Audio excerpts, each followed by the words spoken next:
किसी भी प्रकार का नेता आ जाए, हमारी जनता गुमराह होने वाली नहीं है। जनता मन बना चुकी है, पूरी तरह से ठान चुकी है। ये चाचा भतीजा जो घूम रहे हैं, विपक्ष में नहीं जाएगा। आज सचिन पायलट जी हमारी पार्टी के नेता हैं।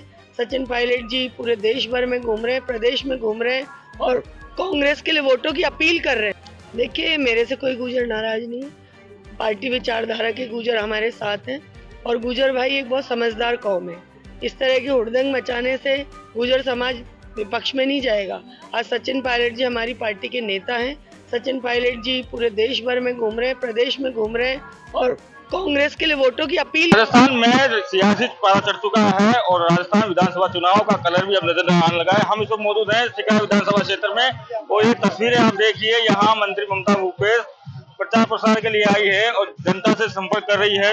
सीधी बात करने की कोशिश करेंगे और जानना चाहेंगे किस तरीके का माहौल। मैडम, 5 साल लगातार मेहनत की, अब एग्जाम की तैयारी आ गई है, अब एग्जाम आ गए, किस तरह की तैयारी है एग्जाम में?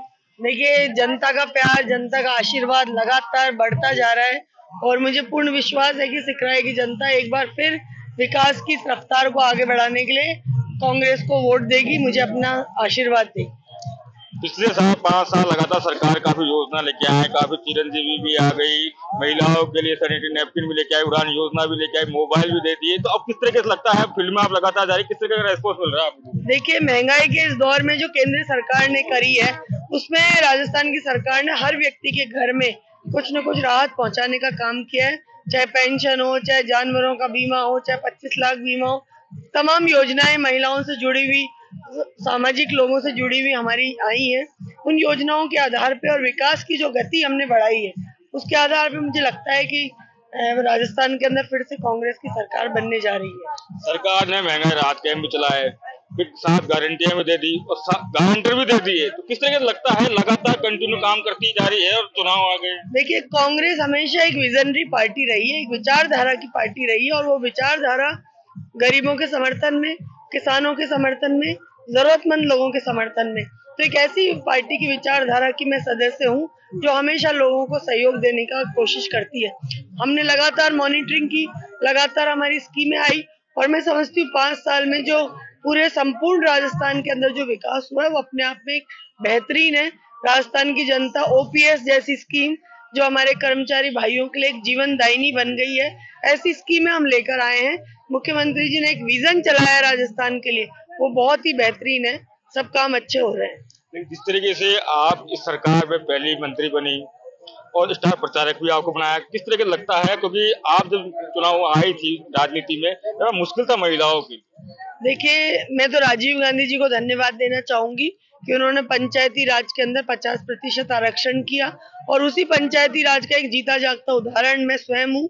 25 साल पहले एक जिला परिषद के सदस्य के रूप में मैंने अपनी प्रजातांत्रिक राजनीति शुरू की और आज कैबिनेट मंत्री तक का सफर बहुत ही सराहनीय रहा, अच्छा रहा, अनुभवों को साथ लेकर रहा और अपने आप को गौरवान्वित महसूस किया कि मैंने सिकराय की जनता ने मुझे सिर आंखों पे बिठाया, उस सबसे बड़ी महापंचायत में विधानसभा में भेजा, जहां मैं सिकराय की वकालत कर पाई और वकील बन के विकास कार्यों को लेके आ पाई। महिलाओं के लिए चैलेंजिंग कुछ नहीं है क्योंकि महिला वास्तविक रूप से घर की परेशानियों को, हर चीज को समझती है। तो मुझे मालूम है कि मेरी बच्ची अगर पढ़ने जाएगी तो मुझे कॉलेज चाहिए। मुझे मालूम है अगर मैं अपने बच्चों को इंग्लिश मीडियम स्कूल में पढ़ाना चाहूंगी, पैसे का अभाव है तो मैं क्या करूं। मुझे पता है सड़कें नहीं है तो कितनी तकलीफें आती है। तो मैं समझती हूँ महिलाओं की राजनीति के अंदर भागीदारी तो अपने आप में बहुत बड़ा कदम है। राजीव गांधी जी ने सोच समझ के उस समय भेजा करा था। आज संपूर्ण प्रदेश देश के अंदर महिलाएं सशक्तिकरण का एक रोल मॉडल बनी है।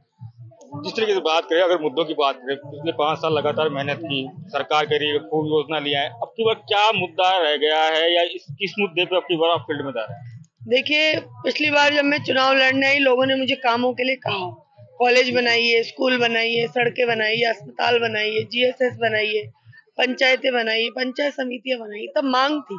आज मैं इन तमाम चीजों को मेरी झोली में लेकर आई हूँ।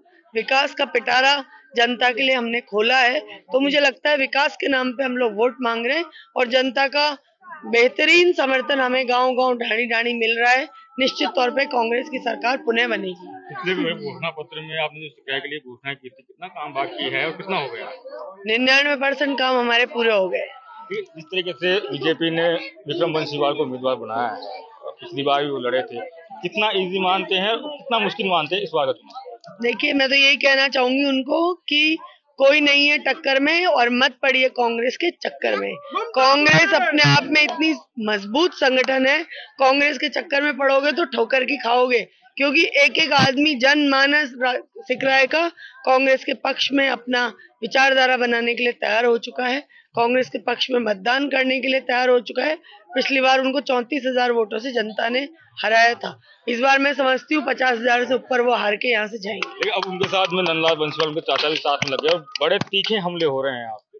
देखिए, ऐसे चाचा जी जिनको मैं समझती हूँ कि 2 बार जो विधायक रहे हुए उनको गरिमा ही नहीं पता, वो सामाजिक सौहार्द ही नहीं जानते और दिन में ही तैयार होके रहते हैं। वो किस प्रकार से तैयार होके रहते हैं वो तो आपको पता है, सारी जनता जानती है कि वो सुबह ही उठते ही तैयार हो जाते हैं, तो उनके हमलों को कोई सीरियस ही नहीं लेता। वो तो एक मदारी की तरह, डमरू की तरह बजते रहते हैं, उनसे हमें कोई फर्क नहीं रहा। क्योंकि भाई हम इस साल का हिसाब पूछ रहे हैं आपसे कि आज 40 साल में हमारी पचवारा की जो बेल्ट है, पापड़दा अड़ूदा साइड और पूरा दौसा विधानसभा क्षेत्र, हमारी सरकार ने चाहे हमारी पचवारा की जो बेल्ट है, पापड़दा अड़ूदा साइड और पूरा दौसा विधानसभा क्षेत्र, हमारी सरकार ने चाहे मुरारी लाल जी और लगातार काम करे और आज मैं उस इलाके में काम कर रही हूँ। 40 साल तक जो विधायक बनने और उन 4 काम नहीं है गिनाने के, मैं तो उनसे हिसाब पूछना चाहती हूँ। 40 साल के विकास का हिसाब दीजिए, उसके बाद वोट मांगिए। इसके बीच में एक सवाल और पूछूंगा कि एक राजनीतिक गलियारे में बड़ी चर्चा है कि अब की बार जिस तरीके से जो मानस कांड हुआ था, सरकार जब मुश्किल में थी तो आपने गहलोत का साथ दिया था, तो एक लग रहा है, चर्चा ये है कि गुर्जर आपसे नाराज।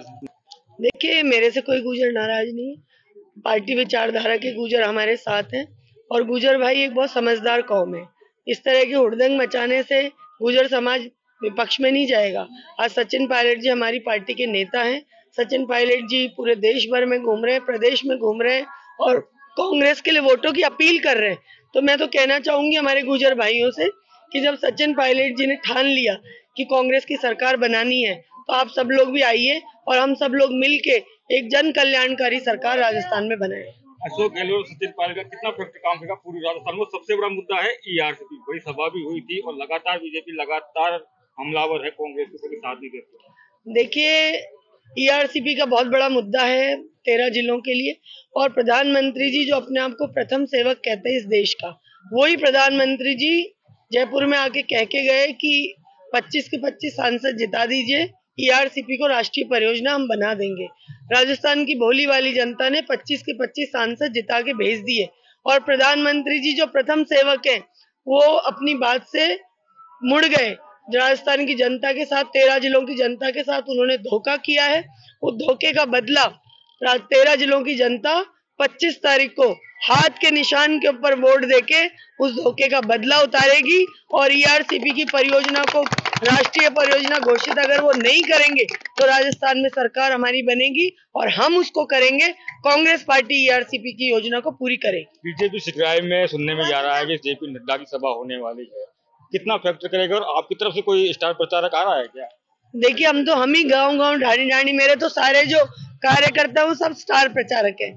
हम बहुत अच्छे संगठित होकर काम कर रहे हैं और नड्डा जी आ जाओ चाहे कोई भी आ जाओ। पिछले चुनाव में नरेंद्र मोदी जी दौसा में सभा करके गए, 5 उम्मीदवारों को खड़ा करके कहा कि इनको जिताइए और मोदी जी का लिफाफा खाली निकला। इसलिए आप मान लीजिए कोई भी आ जाए, किसी भी प्रकार का नेता आ जाए, हमारी जनता गुमराह होने वाली नहीं है। जनता मन बना चुकी है, पूरी तरह से ठान चुकी है।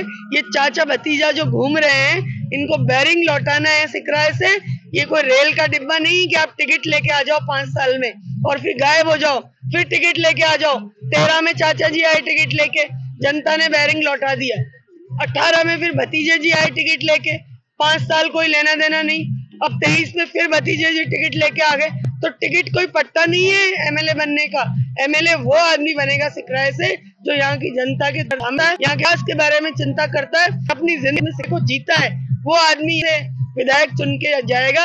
ये जो डर है 25 तारीख को तो डब्बा फूट जाएगा और 3 तारीख को हम लोग जीत के निकलेंगे। धन्यवाद भाई। उनकी बेटी भी हमारे साथ है, तो लगातार बड़ी जिम्मेदारी निभा रही है। इलेक्शन में लगातार घूमे, बड़ी जिम्मेदारी, माँ का स्वास्थ्य का ध्यान रखने का भी। अब इनका गला ही बैठ गया है, तो किस तरह का ध्यान है, बड़ी जिम्मेदारी निभा रहे हो आप साथ में? मैं समझती हूँ कि मम्मी बहुत ज्यादा मेहनत मम्मी को 3 तारीख को मिलेगा। यहाँ की जनता मम्मी को जिता के भेजेगी। जिस तरीके से मम्मी मेहनत कर रही है शायद उसी वजह से मम्मी की स्वास्थ्य ऐसी हो रही है। तो मैं चाहती हूँ कि मैं फिर अपील करूंगी सबसे कि मम्मी को जिताएं, क्योंकि मम्मी ने आप सबका बहुत विकास किया और मम्मी उनके साथ ही जनता के साथ जनता की जैसे रहती हैं। तो बस मैं चाहती हूँ कि ऐसा भी टाइम आता है कि दवाई या कुछ लेना हो छूट गया हो जब आपको हो कि नहीं आप तो दवाई नहीं ले। बिल्कुल बिल्कुल आता है, वो तो ध्यान मेरे को ही रखना पड़ता है क्योंकि मैं बेटी हूँ, तो मेरे को ध्यान रखना बहुत जरूरी है इनका। बिल्कुल बिल्कुल आता है, वो तो ध्यान मेरे को ही रखना पड़ता है क्योंकि मैं बेटी हूँ, तो मेरे को ध्यान रखना बहुत जरूरी है इनका, क्योंकि मैं चाहती हूँ कि मम्मी जीते और अपना पूरा मम्मी ने सारा सब ममता आप कह रही हैं कि जो अब की बार का चुनाव का बीजेपी का जो बंबू है, मीना सिकराई